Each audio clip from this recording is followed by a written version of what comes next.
to school, back from summer. Sharda is back from her world travels. We missed her. Hi, darling. Hi, how are you? I am fantastic. You're It's- looking gorgeous. Reflection of Hi you. there. Morning. Bear is back with us again. I guess we can call this our season 2, maybe? Perhaps a continuation. We've New taken- season? Yeah. Absolutely. Let's call it a new season and Absolutely. let's make sure I don't choke. Oh, I know. It's Right. very beautiful. Yeah, all that. But, you know, what do you pay for fashion sometimes? Tell me about it. Not choke. I know it's driving over here. Right. This is super cute. Thank you. I don't know if you've worn yours. My pants, but this I Yeah. can't wear because I got 3 of those and I distributed Did it. you? I thought you were keeping one. Are you kidding me? I will only have side books. Like, I there's was nothing worried. Listen. You have, I have like 5 yes, I times don't. that, so it just like. It was funny when I put it on. I was like, you know what? There's not a lot moving around in there. Anyway. Exactly. So, You yeah, can it's tighten it fun. a little, and yours looks compact. yeah. Yeah. It stays. I've worn it to a brunch once. Nice. So it stayed. Everything's good. I think it looks amazing, and it's so versatile. Like you can put that on, and you can throw on a linen jacket or even a jacket. Like once you wear a jacket, you won't know like Any of it. all the drama in the back. And the This can go morning till night, like day to night kind of Quickly. thing. So fast. But it's hot outside here. It's August. It is a scorching summertime, and I think we're only going to continue to see that. Yes, it is very, very hot. Very, very hot. So make sure we're staying hydrated. Take care of your plants. If you need to bring them inside, like your pets.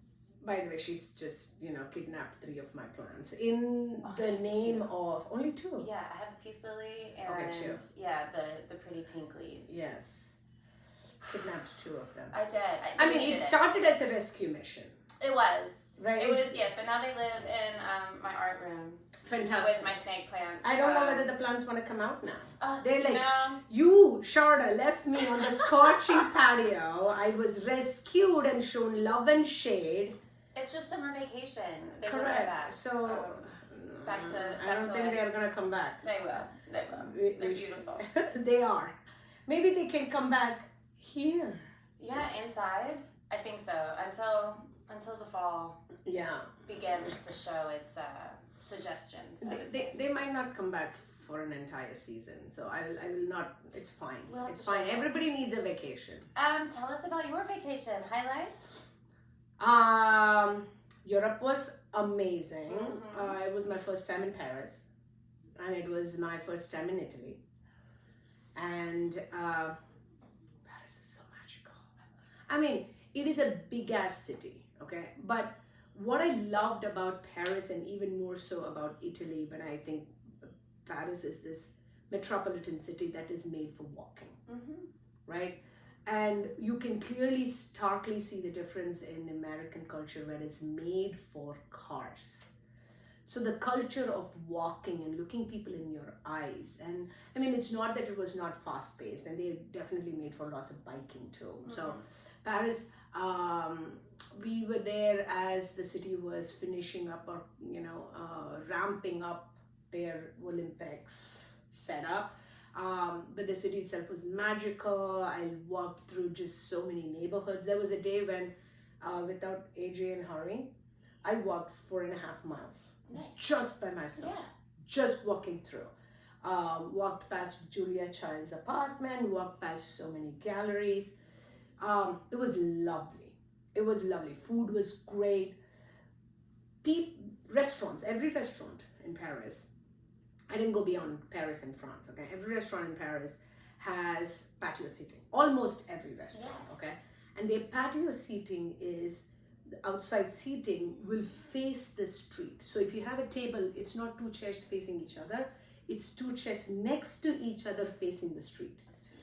So you are seeing a culture of people sitting close to each other, having conversations, not on their phones, watching life out there. You will even sometimes make eye contact with people sitting in the patio because you're walking past, and it's vibrant. It's not rushed. I loved it. I can imagine. Yeah, I loved it. Italy was also, I mean, I can't imagine. I can imagine. yeah, It's in me. I will be there one day. Just be prepared. Yes. Sorrento. I had this ginormous limon. Limon is like the family of lemon, but it's this big. Okay, and they make lemon sorbets. My favorite. Oh my god! I have some right now. It is so good.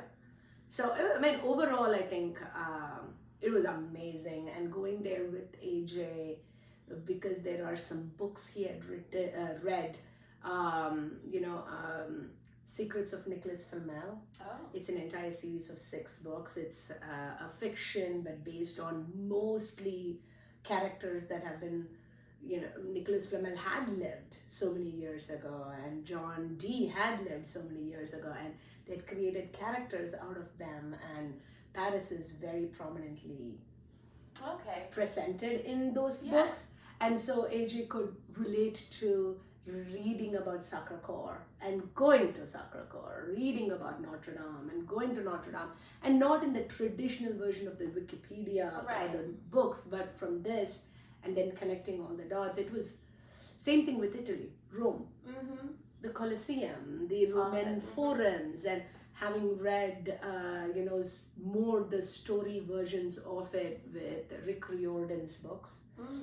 Percy Jackson's second series called Heroes of Olympus happens a lot in that whole Roman element. Okay.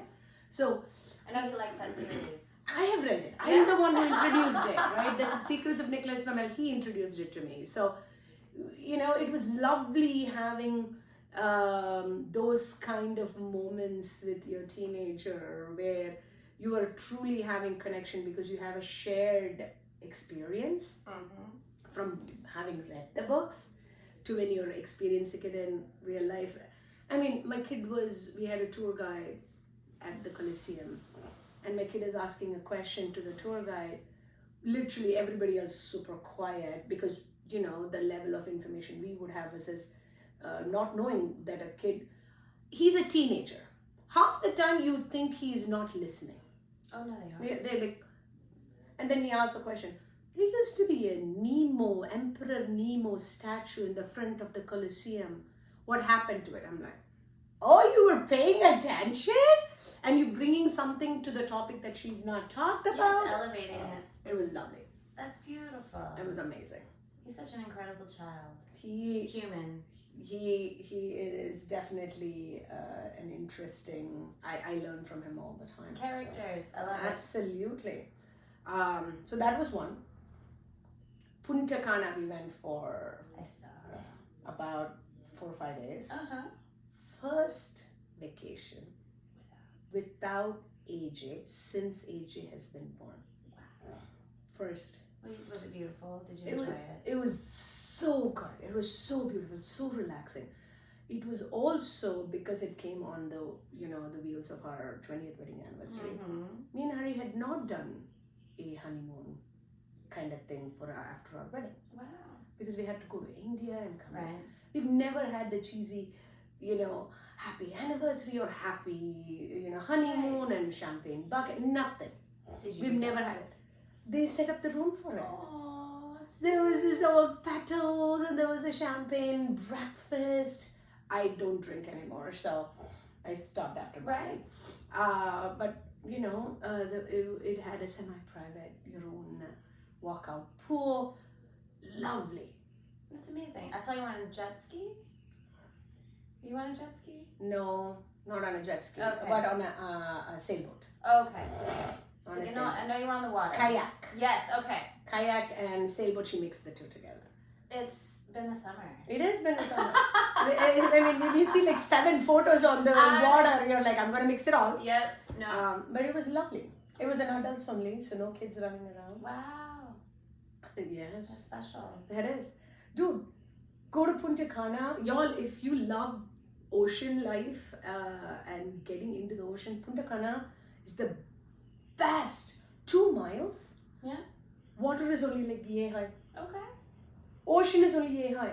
And when your ocean floor is so shallow, you're not getting big waves. Right. You're getting Cute little waves. Lovely. It was really, I mean, I didn't grow up with, having learned swimming to the point where I'm comfortable swimming in the deep Oh, ocean. Even deep swimming pool, I'm like, I can get out of it, but I know the shallow part is coming quickly or the wall is coming quickly. But the ocean, it's a completely different ballgame. Absolutely. Yeah. I don't even jump in pools. Forget about it. Yeah, I don't. Okay. I have this really interesting, I call it the urge to submerge because I like to say it. I don't like But- that urge to submerge. Yes, I like to be under the water. I will lay on the bottom of pools. Like lay on the bottom of the pool and stare at the sky. How are you able to keep your body down there? So I have this technique. Okay. I'm gonna use my arms. So as soon as I jump into the water, I kind of angle my feet forward and lean back, and I exhale all of go my down. air, and then I push myself down to the bottom, and then I will just lay there, and it literally I am able to lay on the bottom of the pool. I really like to go as the sun is setting, so like the sky is like purple. So I will stare at the sky from the bottom of the pool. You're not supposed to, but I do it. Why are you not supposed to? Chlorine typically. Oh. It's not good for you. I don't wear goggles all the time. Dude, chlorine is another form for salt. It's okay. We've been Right. doing lots of homework on it, given there is a pool which takes a lot of maintenance. But it's fine. Yes. It is totally fine. And you should open your eyes actually. You know how often you have eyeball baths that have chlorine and saline in it? It's not a bad thing. So I do that. I do Fantastic. it. I open my eyes underwater. I stare at the Harry sky. opens his eyes underwater all the time. I'll do it once every time in the pool. Once, just once. I also like to think of it as like if I'm ever gonna be able to go free diving, I like to be able to hold my breath. So I think I'm like about a minute. Nice. After I do it for a while, I can stay down a little longer. But I love swimming on the floor of the pools. I don't know, maybe I in a past life was a scuba Possibly. diver. I really love to do that, and I have to do that often. Like if I'm working really hard, sometimes I will go jump in the pool after. Water is the most therapeutic thing ever. Yes, my body needs to not feel gravity for a little bit. Yes. It is absolutely lovely. Yes, it's medicine, right? Like you're saying. Totally. I do a lot recently with Ari. Her anxiety's been really bad, like really bad. We have an appointment with the therapist next week.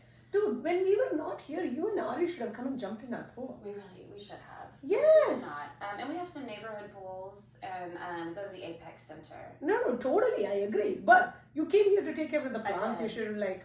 I definitely thought about just doing it, and I was like, being on your cameras. We only have one in the backyard, and also like I was gonna text and say, "Dude, enjoy the pool," but then I felt really bad. I'm like, "Yeah, don't be patronizing," so I shut my mouth. No, you're so sweet. I mostly came at night. I was worried about what your neighbors thought about me going in your backyard. I doubt neighbors nowadays are watching anything except their Ring cameras. That's interesting, right? Right, totally is. I am the nosy neighbor. I watch. I see things. I will talk to you. Then I you will should talk to your 100%. plants. See, I almost actually offered saying, if you want to crash for a week here and take a break, you're welcome to do so. Oh, that's so sweet. Next time we'll do it. Yes.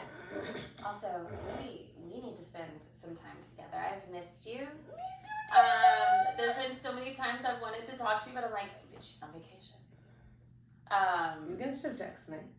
I reached out on WhatsApp. I don't know if you have international plan. You reached out on WhatsApp? I did, because I was like, she's international. I have WhatsApp, first and foremost. Are you I sure saw you reached out? I did. It was the first time I was coming to do your plan. Is this you? No, that's not you. me. See? Oh, there it is. Oh. I haven't opened WhatsApp in like, Let me tell you, I hadn't either until that time. Oh my god, I mean there are like 13 messages in one, 86 in another. Okay, fine, We're not going to get into it. But so much has happened. Oh, tell me. No, well, even on the global stage. Let's start small, let's work personal, and then we will take global. Talk to me about how your summer was. It's been overwhelming. overwhelming. I've worked a lot. And a job where the level of social interaction and mentally you have to be on all the time. And I'm not talking about intellectual mentally. I'm talking about fundamental safety, hyper sensitive, hyper vigilant job.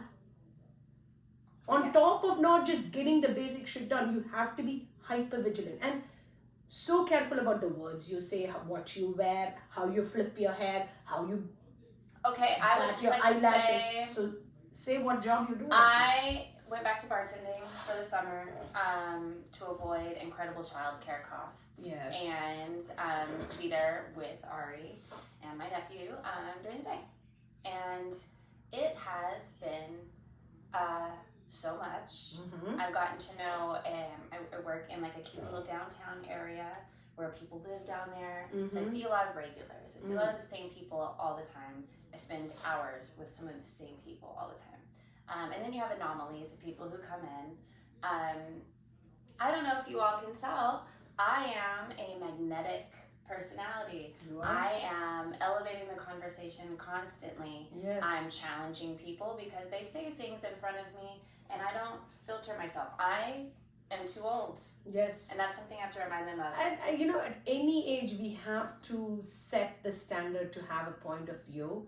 And because, especially young, we tell children to listen and not interact. I think it's really important. And in an environment like that, bartenders are expected to be listening boards and not interacting. And obviously, that's not. Yes, no, and you would be really surprised. So all summer I've been told that I should expect the level of just like blatant, like sexism, the weird catcalling, the weird, oh, those glasses are naughty. Sir, they're a visual aid.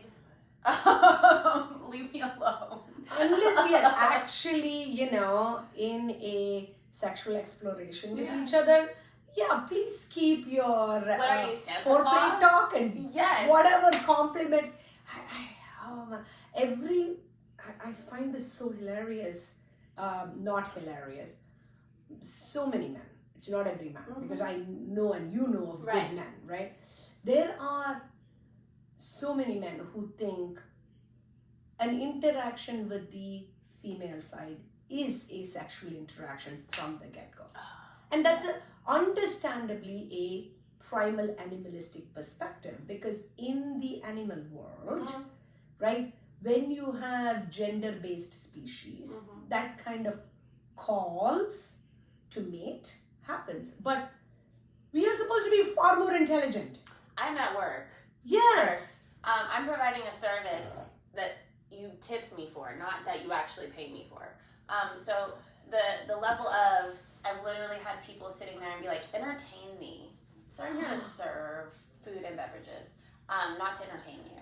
And entitlement. Yes. Oh no, it's terrible. Or then I'll be sitting there listening to these men talk about, I don't know why I had to take women's studies in college, blah, blah, blah, blah, blah. And I was like, oh. Did you actually take I women's got it. I was studies? like, you don't think that that's important given that right now you need to be an informed voter, given that women's rights, are on the line? Like, you don't think that maybe you have more information than most people because you took a women's studies class and now you know about the history of gynecology and all of those things that you should know about, right? So I didn't really pay attention. I didn't feel like I needed it. It had nothing to do with what I was doing. And then he starts talking about his wife who stays at home. And he's like, and she, blah, blah, blah. She just sits at home all day. I was like, how many children do you have?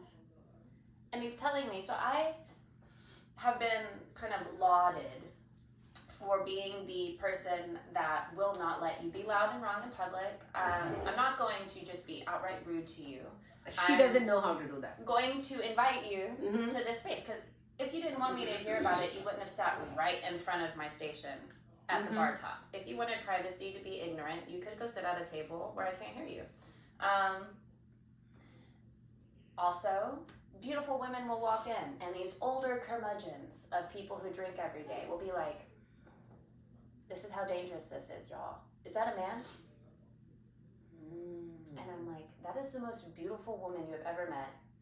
and she will not give you the time of day. Mm-hmm. And so in your weird, insecure mind, that has to be a man because she doesn't want to pay attention to you? Mm-hmm. Like as if you're like major, attraction Yes. to every female being. Absolutely. Because she's got her makeup done and she dresses well. Now, the huge question, and we're even seeing it play out in the Olympics right now, with Imani Khalif, the boxer from Algeria. Yeah. It's dangerous. And honestly, it's none of your business who those people are, what they're doing, unless you're having an intimate conversation with them and things are moving forward in that direction.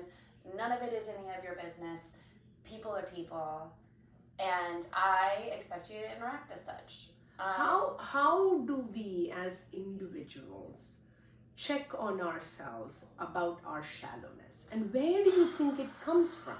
Because this is a classic example of surface level, right? I look at you. I am gonna first and foremost judge on your looks, and I'm gonna make assumption based on the looks on your intentions, right?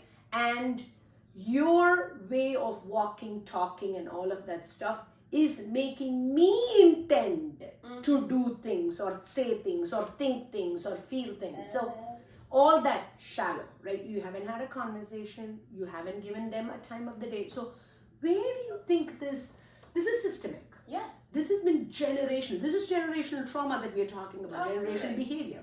Where do you think it comes from? I wish I could tell you because I have those questions. Because there are some times where I have become kind of a safe place for people to ask questions, which I love. But also sometimes the questions are, no, seriously, do they have a appendage? And it's offensive to me. But I try and be gentle with my responses because, again, most of the crowd that I'm interacting with regularly in the place that I work is a bit older. Some of them actually work in communications for the Republican Party, which makes them really interesting to interact with. Interesting is a very kind word. Yes. They'll say things like, wow, you're so much smarter than I thought you were. And then tell you it's a compliment.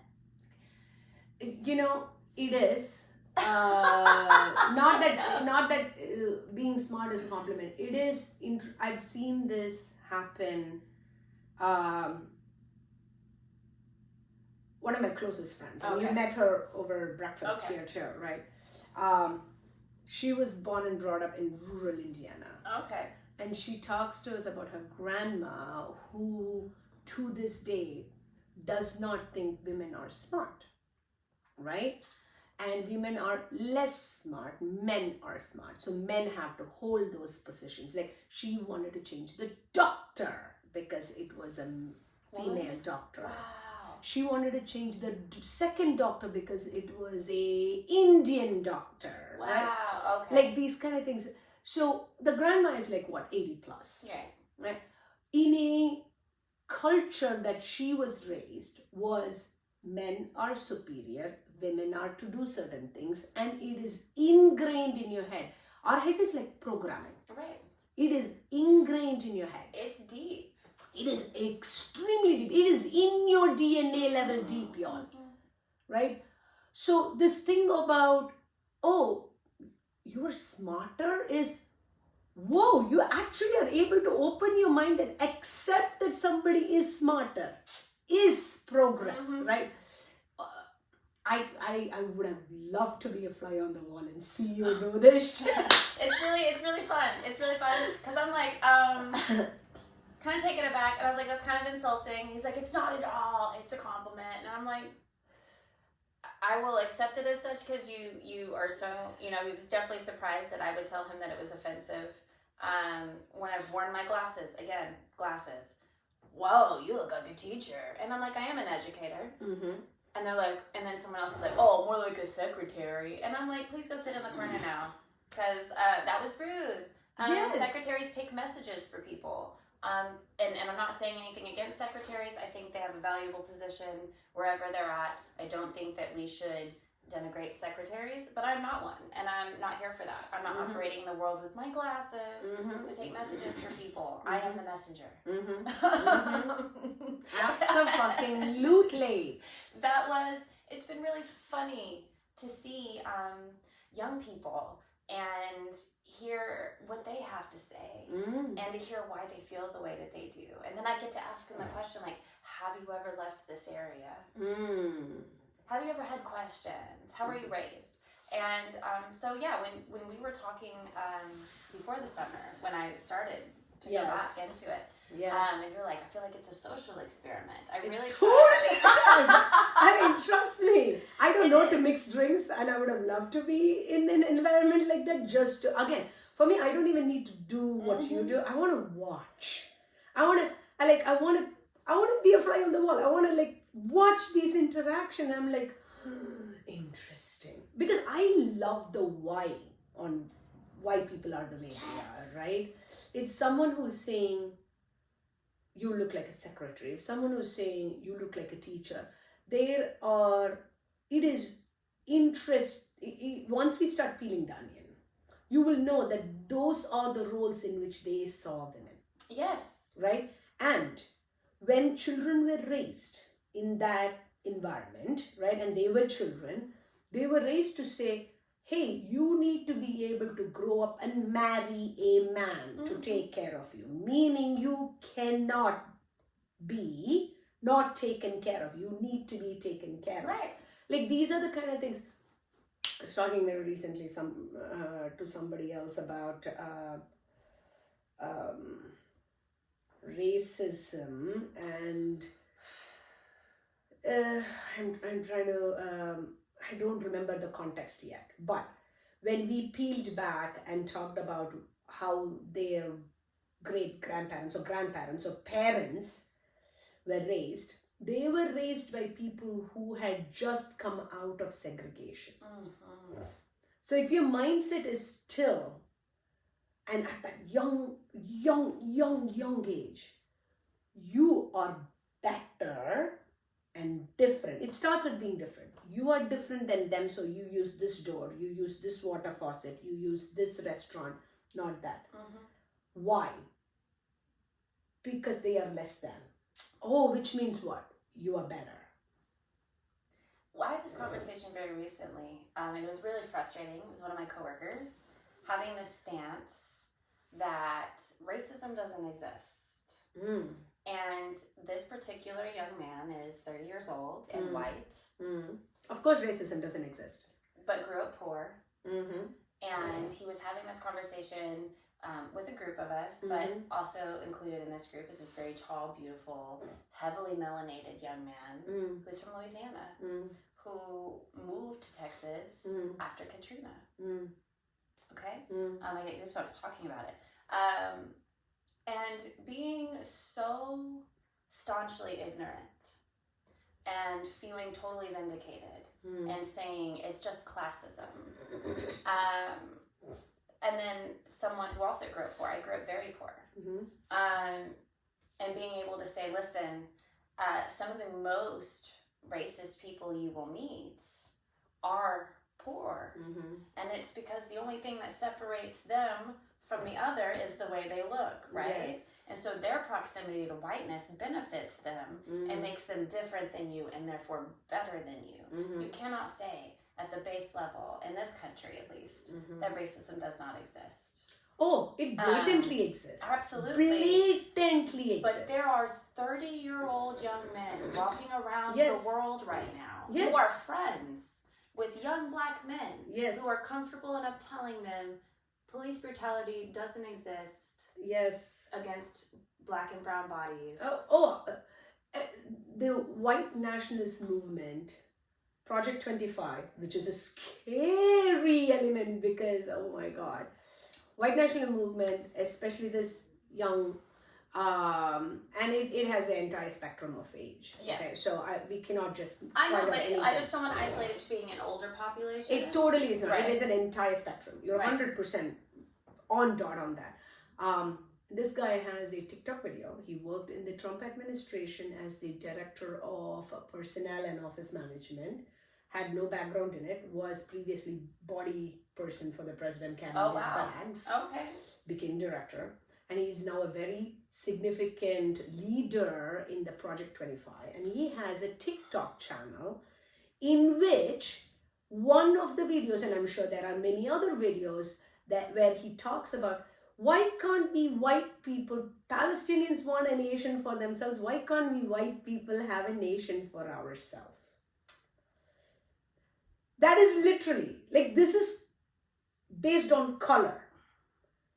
And at any point, any country, if you want to have borders and country that you want to call only for a singular religion, color, class, anything, it is gonna work against you. It just will, because it creates a cult-like thinking. It creates cult-like behaviors. It creates cult-like economy. Unhealthy. You don't evolve. You don't grow. And so I agree with you. We're seeing Okay, this. I would just like to point out, if you were to do that, and you were to lock yourself in your little border and have your little people there after generations, do you know how incestuous your bloodlines would become? Totally. And how dumb you would then become. Yeah. There are studies about incest historically, because you can see them, even in like the monarchical times when there were, you were only allowed to marry royal families. You were having to go or bring people into your kingdom. So you weren't having weird deformities and special people to rule your country, because you need coherent people to run a country or to run a family, typically, we would Yes. like to assume. And honestly, a lot of the people who came here who are not white were either had their land stolen and 90% of them murdered, but were brought here to build things for the other people against their will, typically. And I just find that blatant, maybe you would call it ignorance, but that chosen blindness to those sorts of things.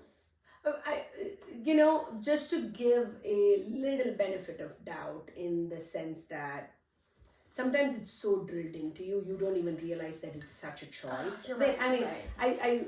I'm not by any means saying people can't get out of that mentality, but you have to first and foremost be open to seeing what is working and what is fair, and you have to have a needle for fairness. I have a theory. Okay. A theory on why we have the level of racism, classism, casteism, all of these things, okay? And even this concept of white-only nation, doesn't matter, like if you want a white-only nation, whatever it is. All this, my theory is, comes from economics. It comes from money as the primary way for evaluating value. So when you started assigning money to, or value to, carrots versus rice versus iron ore, whatever, and you were exchanging it, saying, oh, one iron ore pot or one sword or one whatever is worth like 50 bags of rice, whatever that thing is, and you started transactioning in introduction of money, what happened was you started putting certain things at a higher value than the other, okay? And this created, oh, you have mangoes, I have rice, okay, she's more valuable, right? That kind of thing. And then you started making money out of it, so you had more money than I did, so on and so on and so on. So money created the division. But what happens when you have a religion-only country or a race-only country, and you still live in an economic, capitalistic money world? Somebody is going to be in the service industry then. So it doesn't matter. You then are going to have white people serving white people, and there is always going to be, oh, I am richer than you based on money, so you are lesser than me. Yes. When it starts there, because if you have a white-only country, you know how often there are white people who don't want to do the cleaning of the homes, jobs, and agricultural pickup and all of that kind of stuff. Anyone, and this is not just for white, okay? anyone who's at a higher economic class or a casteist class think there are jobs beneath them. Absolutely. And we saw that when I worked in hospice and home health this last year, where caregivers aren't valued as much as they should be. And I will stand on this hill until I can no longer stand. Nobody wants to change diapers all day, especially for adults. Adults that are combative sometimes. Adults who don't remember that they just ate 10 minutes ago. Yes. Taking care of the elders. Those are things that we don't hold a lot. We say that we value. We would ideally like to value them, but we don't value them with resources like money. And then you also have people who, because what is happening in Palestine right now in Israel, will say historically this has happened. You have something I want, I'm coming to take it. And it's human nature, and there's nothing you can do about it. And no one should intervene, because the history of time says that if I'm stronger than you, I can take what you have. And they think that that is right. And they will think, and I have had this conversation, makes my head want to explode. And it starts with everything being treated as property. Yes. Which means Commodities. you're coming back to why women, we feel so unsafe all the time. Right? Precisely.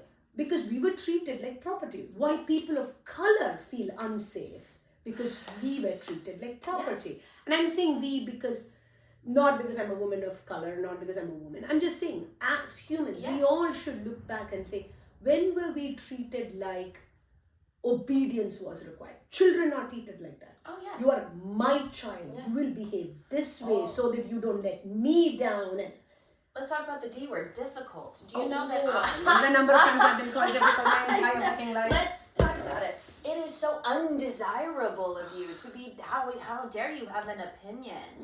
I have hair under my arms because I've chosen to. Do you know how many conversations and how much of a spectacle I've been treated like at work? People will bring new people with them to be like, look, show them your armpits, And I don't really wear sleeveless things to work.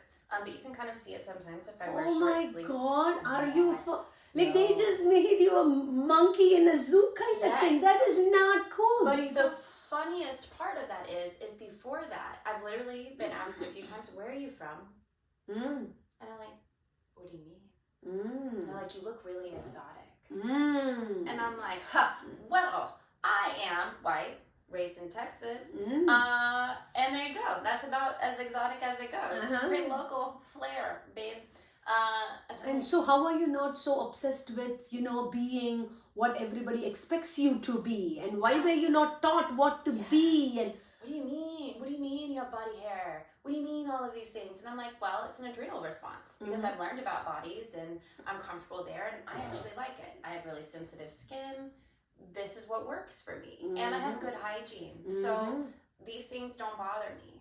And I appreciate, because I am, for the most part, in this area, conventionally attractive, that I see this struggle between these people who see me first. Yes. And then are like, oh my gosh, she's so pretty. And then they then notice that I have body hair. And then they have to battle with themselves of, it's not repulsive, is it? Yes. And so then I've had these conversations with drunk young people where they're like, you've totally changed my perspective on body hair on women. And now I follow these women who have body hair on Instagram. And I've realized that women can be attractive and have body hair.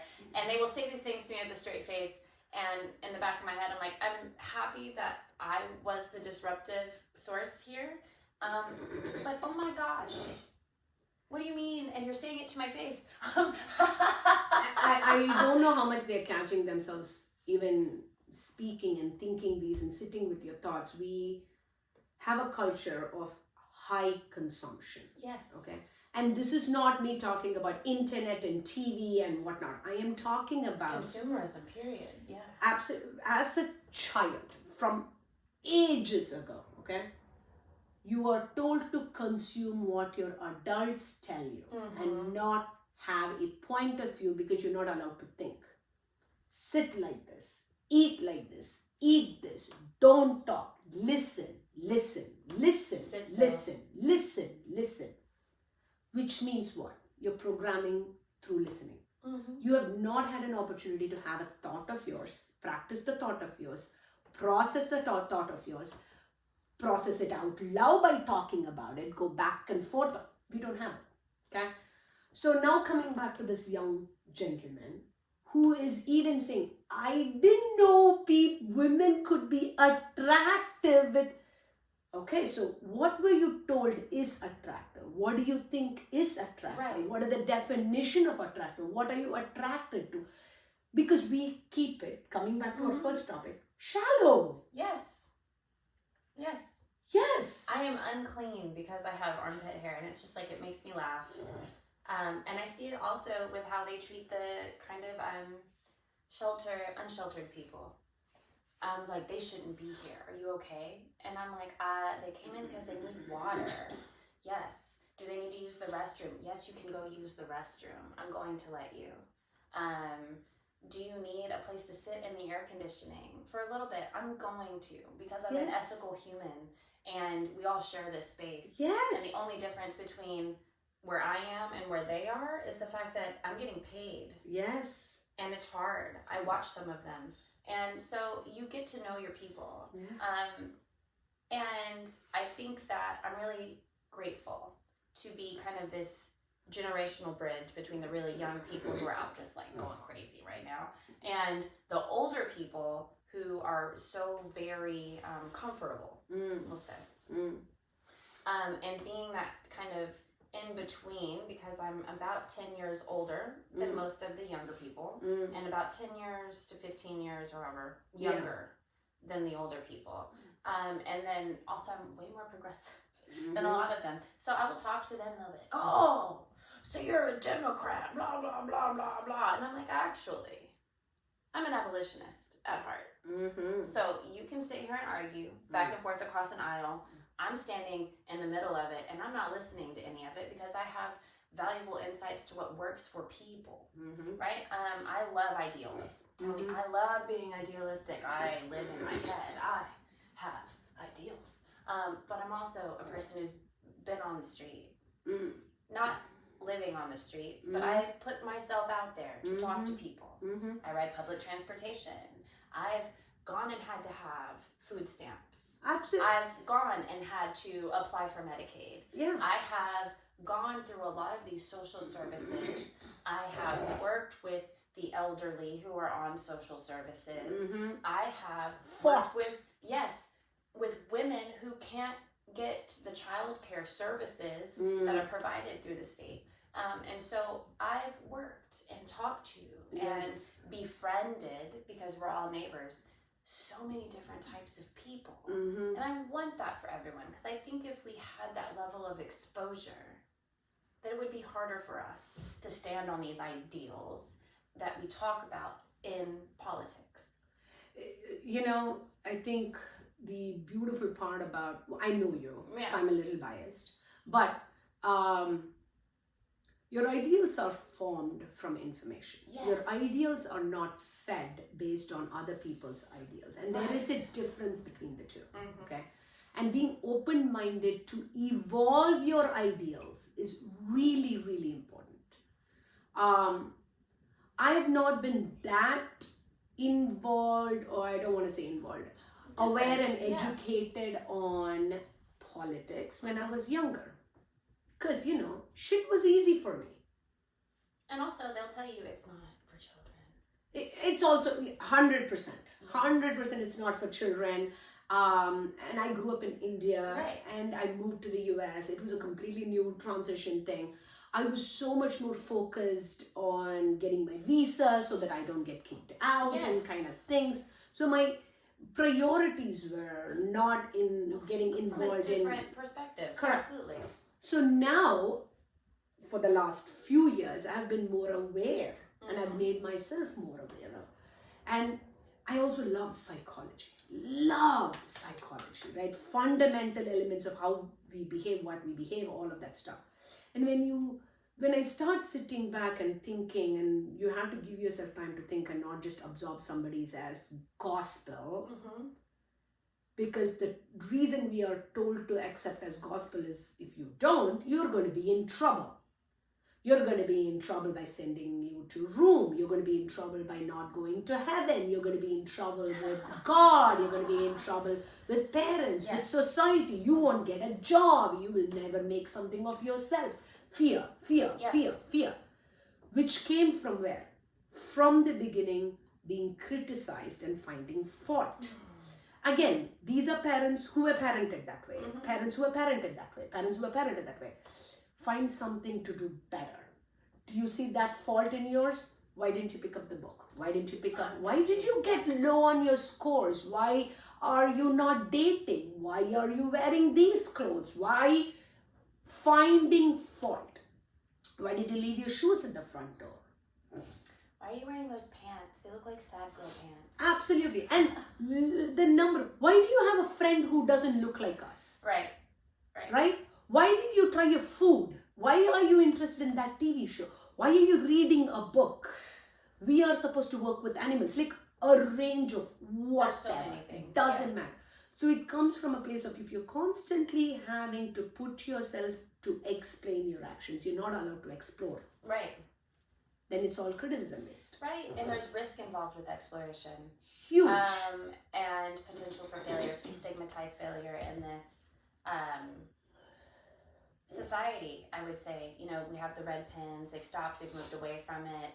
Hated the red pens. Yes. Hated. But we stigmatize mistakes, and then we preach about how you're never going to be successful unless you make mistakes. But mistakes are consequential. They have huge consequences sometimes. So I can't be successful unless I fail, but failure means I'm a failure. It's a contradictory story all of the time. Or you can't learn to do better. You know, we do have this huge cancel culture where when someone does something we don't like, we excommunicate them, and that's not necessarily what it means to have community. We would obviously want to be able to bring people in and rehabilitate or redirect or, you know, and then reintegrate. Absolutely. And that would be the ideal. And we've gotten so past being a community that is there regardless, right? We have to hold each other regardless. Because when we fall through, they're just going to keep moving the goalposts. So if someone that you see is starving... We should move the goalposts all the time. We can't stay in one single place. I would never say that, but let's talk about when we're talking about racism and... Oh, I get the goalposts you're talking about. Got right. it. It can change at any time because these people who are in charge are going to be like, if it's inconvenient for me, I'm going to change the goalpost on it. Yes. And so I am... a white person, but I am a bit darker complected than some of the other white people. Yes, exotic.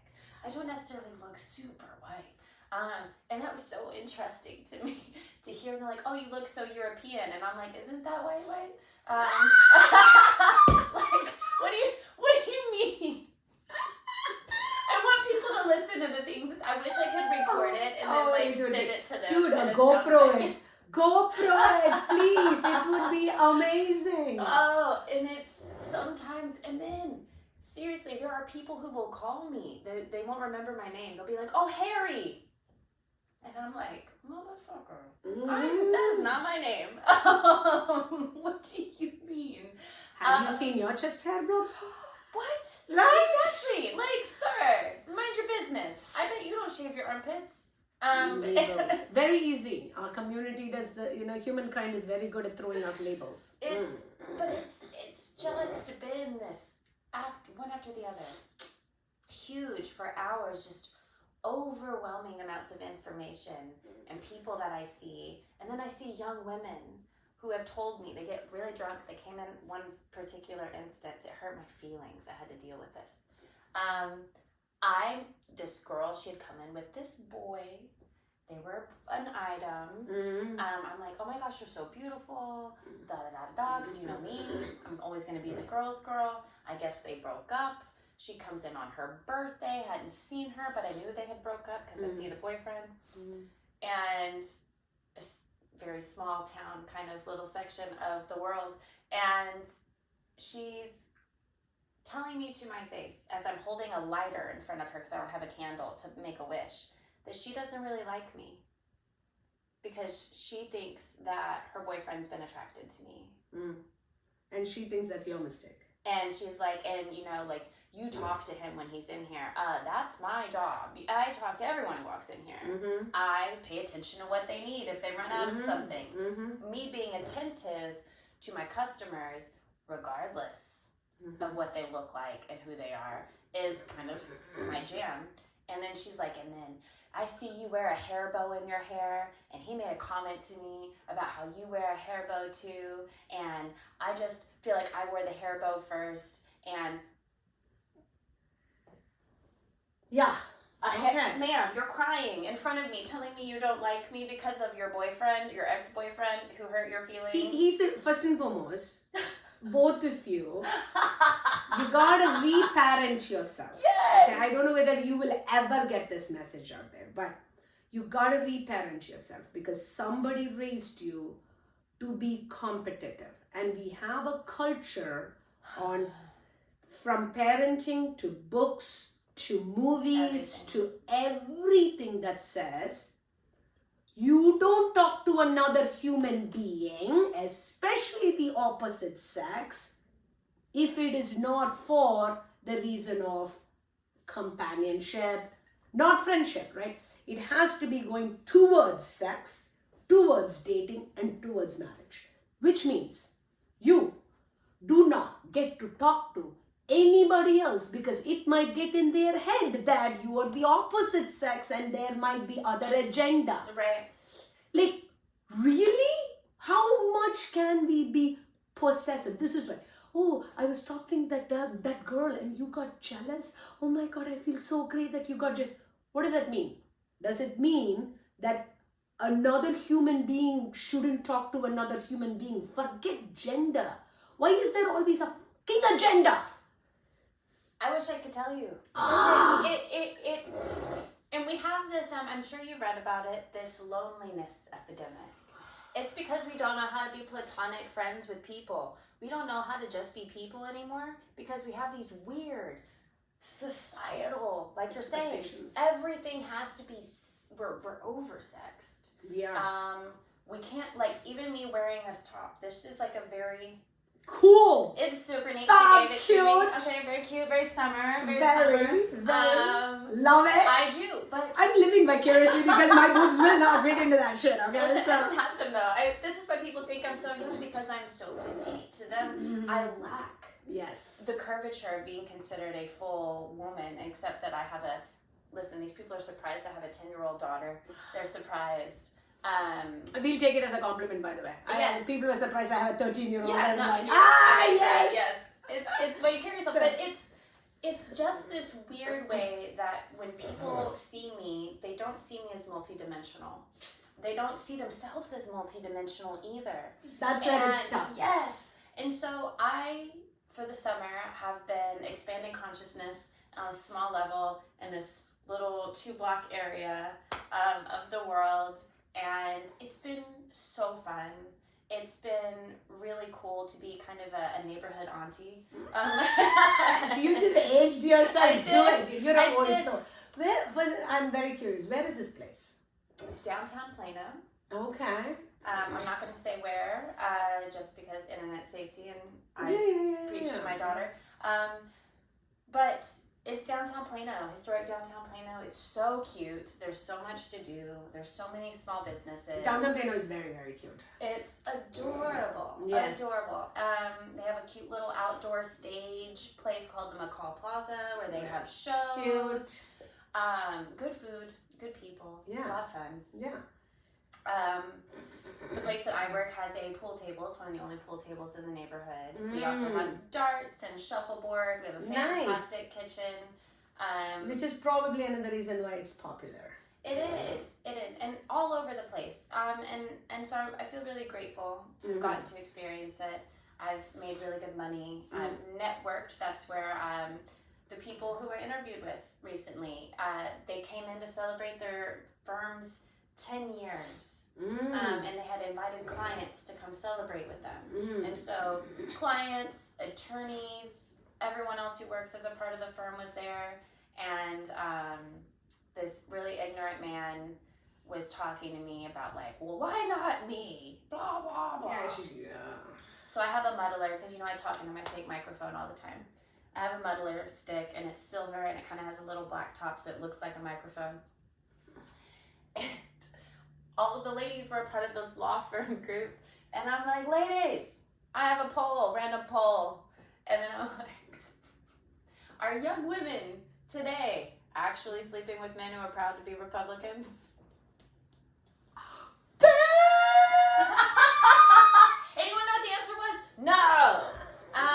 Because right now, when we're talking about the Republican Party, and I don't want to be super polarizing, but we're not talking about women and women's rights like we are people. And even the women who are talking about women's rights in a way where they're supporting, I call them bootlickers. I don't want to be mean about it, but you're not safe either.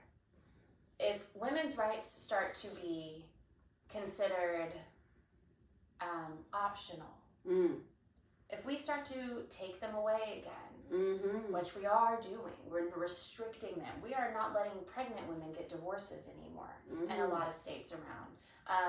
Fuck that. Exactly. We are weaponizing marriage at this point, but then also trying to have people, and I've talked about him before, there is a young politician in Flower Mound, Texas, who doesn't think that women who are not married to men should be allowed to vote.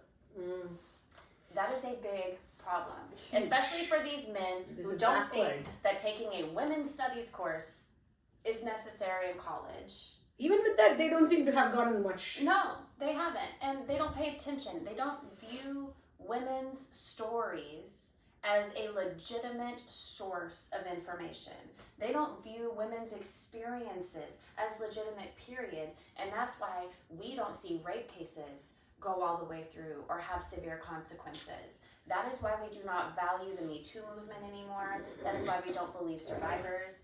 And I think that that is a huge problem. And I think that that stems in a lot of ways from the same kind of attitude as that girl telling me that she didn't like me, and it's because she's insecure, because I'm so comfortable being myself. Yes. In front of people. Yes. And she doesn't feel like she can be. Yeah. And because she's not valid. It is a, I don't want to say it's a scary world to live in, because it's always kind of it doesn't matter whether you're a man or a woman. It doesn't matter what color you are, okay? If you don't feel, if you at any point feel you are a better value to this earth than another, that's a problem. You got to sit to yourself and ask, am I more important than another person? Period. Okay. Question you have to ask yourself. Another question you have to ask yourself, would you have a conversation with yourself? Like, are you empathetic, interesting, patient, kind, not outside nice? Like, I'm not talking, are you worthy of dating? I'm talking, are you worthy of having a good, honest conversation where you are not going to act like you know better. You are better than another human being. What you do is better than another human being. Like I come from India. We talk a lot about, especially countries that have so much population and a colonized country. We talk a lot about value of life, and we talk a lot about how poor people's value of life is hardly there versus person of higher caste, person of higher economic status, they have more value. Apparently they add more value to the economy or add more value to the society. I'm like, you got a major leg up. Yeah. Like, cannot be there. If you can't ask yourself honest questions, am I good enough to date? Would you date me? Would you be friends with me? Why would you expect anybody else to? Right? Because you're coming from a place of entitlement. And I think I said that yesterday. I had a really beautiful, affirming interview yesterday, but they were talking to me about how I would handle having to tell someone or interrupt someone when the conversation's not being productive anymore. because obviously I have things to do and I can't listen to you all day. Even though me as a person, I would listen to you all day. And I had to sit because there you find listening to people fascinating. I do. I want to know. I'm genuinely interested. And so I had to say to them, if I was someone in crisis, I would want to talk to me. Mm. If I was someone who needed to be heard, I would love to talk to me on the phone or a person like me. Yes. And I think that is something that I realized yesterday that is a huge gift. To know that I have made myself this person, created and felt comfortable being the person that will listen to you. That if you need help, I'm a resource. Even that girl who was mean to me, and I had to go through and be like, that's not me, that's a her problem. And I'm, I'll be 35 next month. It hurt my feelings because I always want every woman and girl who meets me to know I'm on your team. But when you're raised as competition to every other woman, because if your end goal is find the man, keep the man, do whatever you need to, everyone have a else man. is a threat.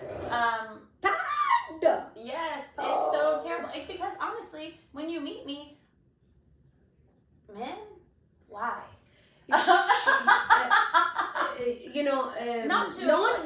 Not because I am Just a don't huge censor them. fan of you. Yeah. I'm saying this, okay? I became a huge fan of you because of this. You are first and foremost an incredible human being. And she is biased towards women. She would rather have a woman's back any day than a man's back. And I'll hear you out. It doesn't mean, just because you're a man, it's automatically... I don't hate you. No, I'm not a misandrist. But I am going to elevate and platform the marginalized before myself and before men. Most of the time. And I'll hear you out. I want to hear it first, but I want to hear that person before you. Yes. All the time. And I find that to be the only way that we're ever going to have a safe space for anyone to be heard and decipher, I won't even say the truth. Because the truth always is, it's different for everybody. It's perspective. Right, it's different for everybody. Yeah. Everyone has their own. Yes. But a common ground. I want to find that neutral place where it meets. You know what you offer? You offer both equity and equality. Because not everybody starts at the same place. Between a man and a woman, a man has been heard and allowed to be heard far more than a woman has. A white woman and a woman of color, a white woman has had more chance to voice her point of view than a woman of color. So be emotional. Exactly. So when we identify that we can give voice, it is really important. The number of times I have been told, both in India and in the US, I'm difficult. Because you refuse. I know. And you know what? When I worked at Club Pilates, heard that. That I'm difficult. Yes. Yeah. And then you know who became my very best friend?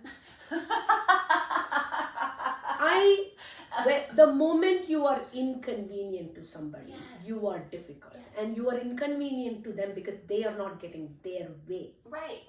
And it is not because I'm trying to get my way. No. Right? If you come into, let's use Pilates as an example. Okay? I've been doing it for 21 plus years. And I love it so much because it has helped me love my body the way it is. Because I can appreciate its limitations and what I can and want to do, what I can't and what don't want to do. And I love being able to share that and help others find their own awareness of their body and create a mental connection with their body. Love it. But not everybody wants to do it. There are those who just want to I want to go to a place where I can move my body and that's about it. Great, tune me out. Don't come to my class. Exactly. If you come to my class, I've been monikered by one of my, members that I micro muscle. Yeah, that's great. Love it. Yeah. Love it, right? But if it is inconveniencing what you wanted out of it, because you had a perception, I am difficult. Right.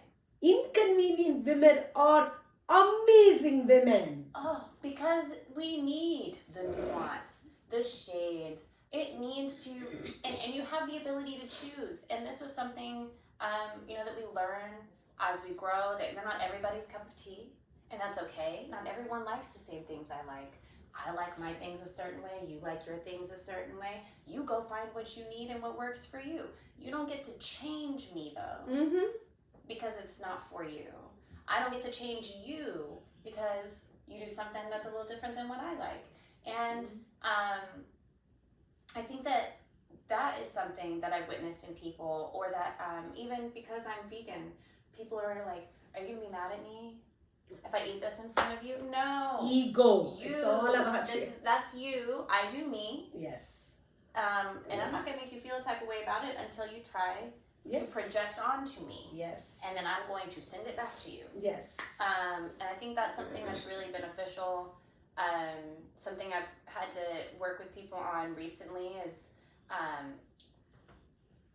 there's been a lot of breakups in the downtown Plano area.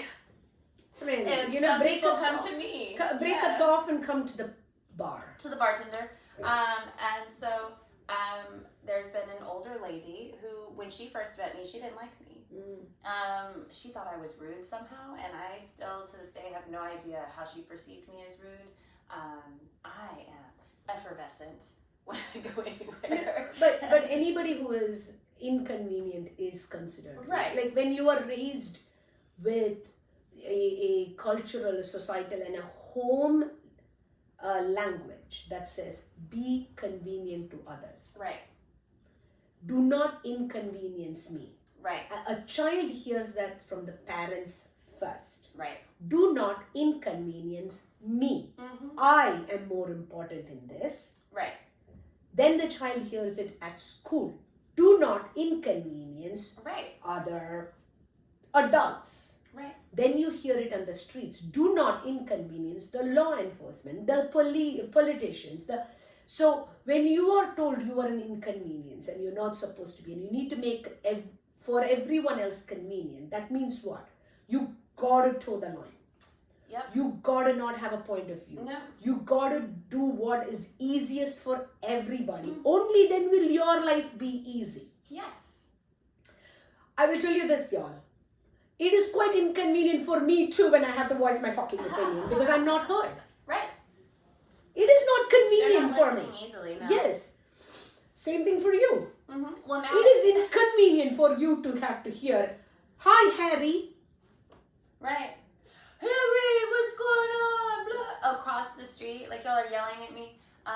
Or how many people I've grown to telling people that low is short for loquacious. And you would be really surprised to know how many people don't know that that's a word. They'd be like, "Oh, where are your parents from?" Blah blah. And I'm like, "Listen, get a dictionary." But people here, because they have an assumption about me, because I have nonverbal and verbal cues about my beliefs and where I stand as a person, my armpits being one of those things, there's this joke. I'm always kind of a butt of a joke about being, oh, Lo doesn't do that, blah, blah, blah, or don't say that in front of her, blah, blah. So anything that I do have to say comes with this layer of, whether you're going to approve or disapprove kind of thing. yeah, it's a joke. Yes, It's a joke. It's a caricature of an archetype. Yes. They don't see me necessarily. Yeah. So they'll say really silly things. But you know this and you embrace this fully that you are a walking contradiction. Yes. Right? Because you love makeup. Yes. You love because makeup is art. Yes. We're not doing this to attract, like it's not peacock shit, okay? I just want to have a whole episode about makeup. Right? Makeup is art. We love it. Yes. Okay?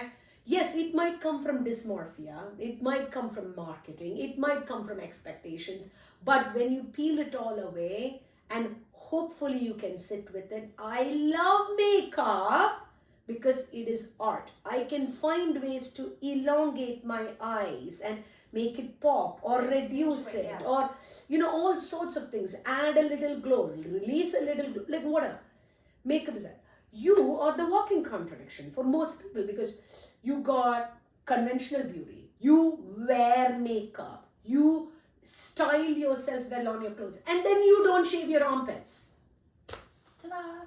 So something that is you put lots of effort in looking very elevated, put together, glamorous, fancy, and yet a fundamental thing that we have all been trained is, hairy armpits is not elevated, it's not glamorous, it's not fancy. So you're a walking contradiction. I am. People can't wrap their head around contradictions. No, not at all. But what is the world if not just this paradoxical boring. universe? Right? There's day and night, good and bad. Like we live in this polarizing kind of world, and we know that. Protons, electrons, but you also have neutrons. We need all of them. It's all necessary, and they all exist in the same spaces. And I really appreciate being able to elevate the conversation there, being a cornerstone that people interact with regularly, and then having them grow from it just a little bit and get to know themselves a little bit more.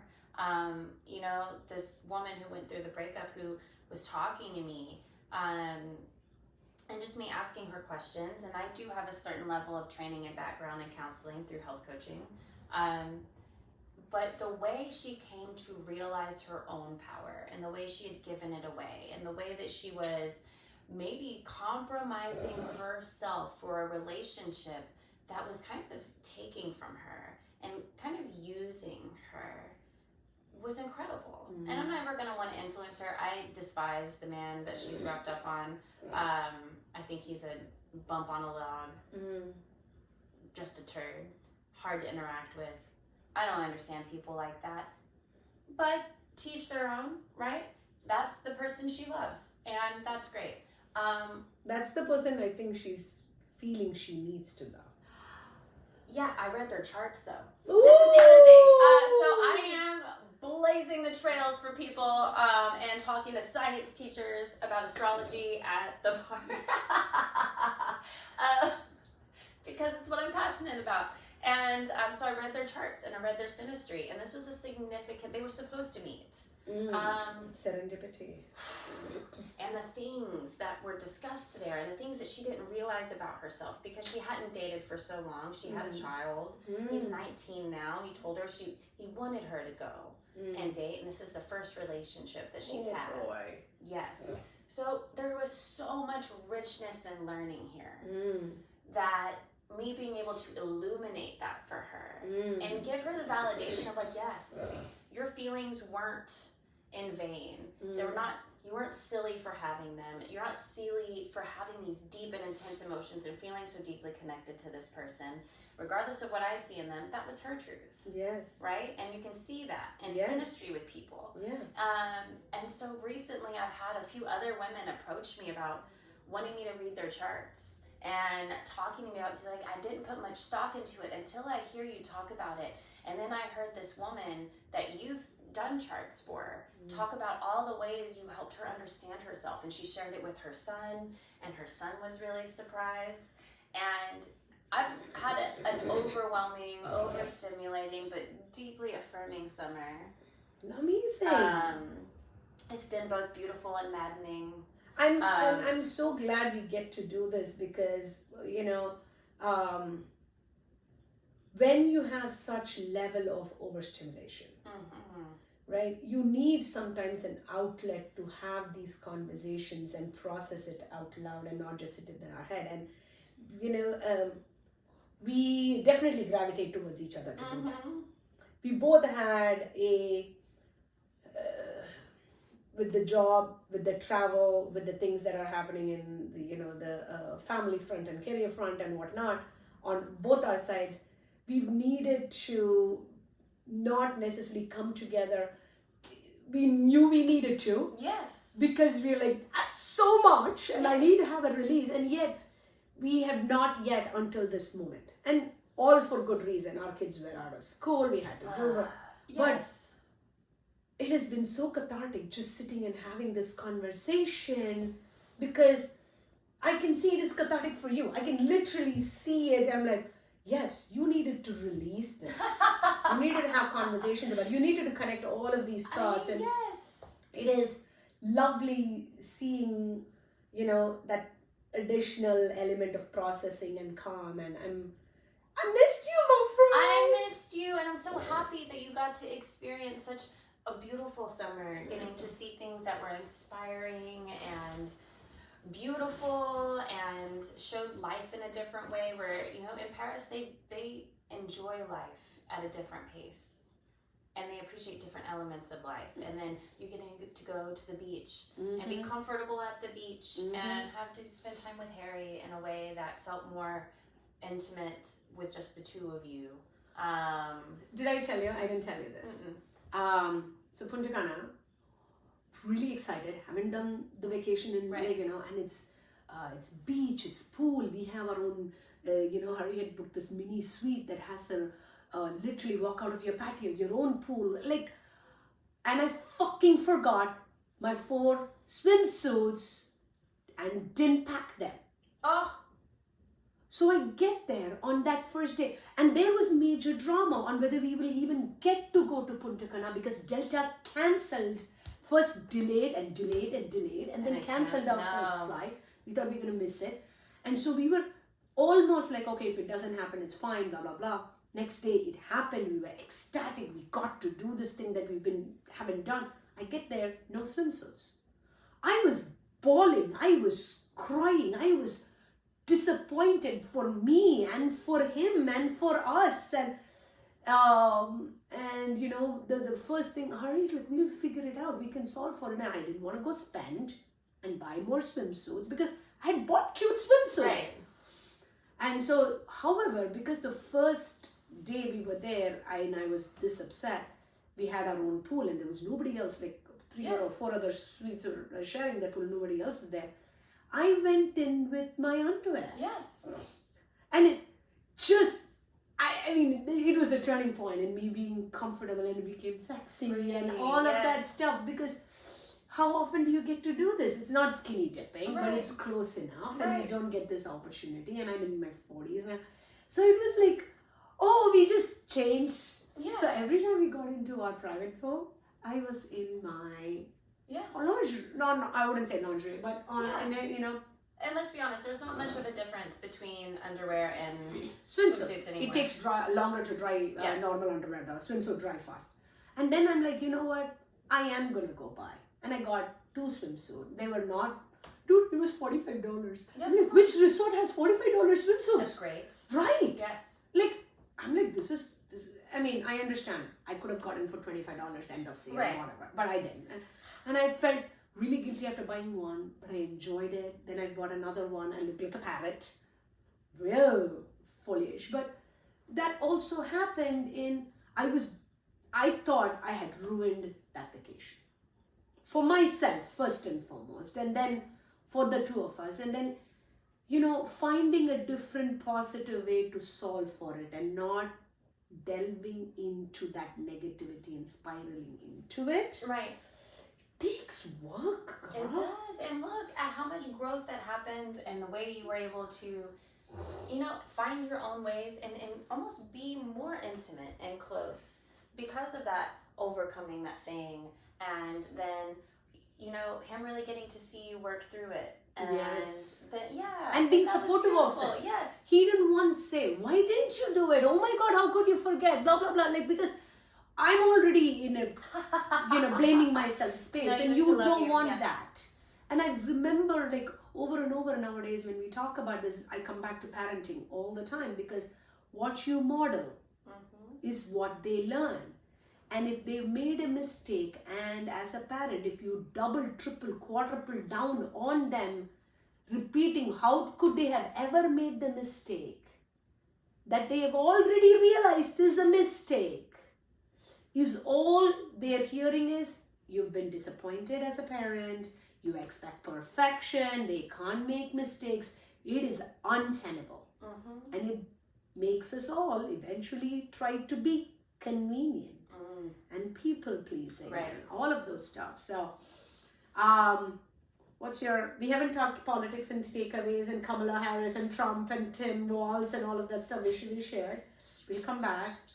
What's your end? I didn't know Minnesota was such a cool place. Tim Walz totally made it. Yes. But how do you want to wrap up? What do you want to I want to say, and we always do this, try to be the best person that you can be today, and your best looks different every day, and be kind to each other, and be gentle, and maybe don't judge books by their cover all the time, even though some covers are really cool. Try your best. Yes. And you know what? Be gentle Don't with yourself. try anything at all also, because that could be the best for today. And if you need a nap, take a nap. Yes. Be graceful. There's a full moon this weekend, so be careful. Yay. It's a big one. Oh, is big it? energy. Yeah. If people are throwing tantrums, just let them. Yeah. Or you can become a werewolf. You can, go take a nap. Yes, it's great. Change is great in any form. It's beautiful. So, Yes. Thanks for still being here. We're going to talk about a lot more in the coming days. Yes. And, I can't wait to do it. Yes, All right. absolutely. Have a fantastic start of a new school year. Yes. Bye.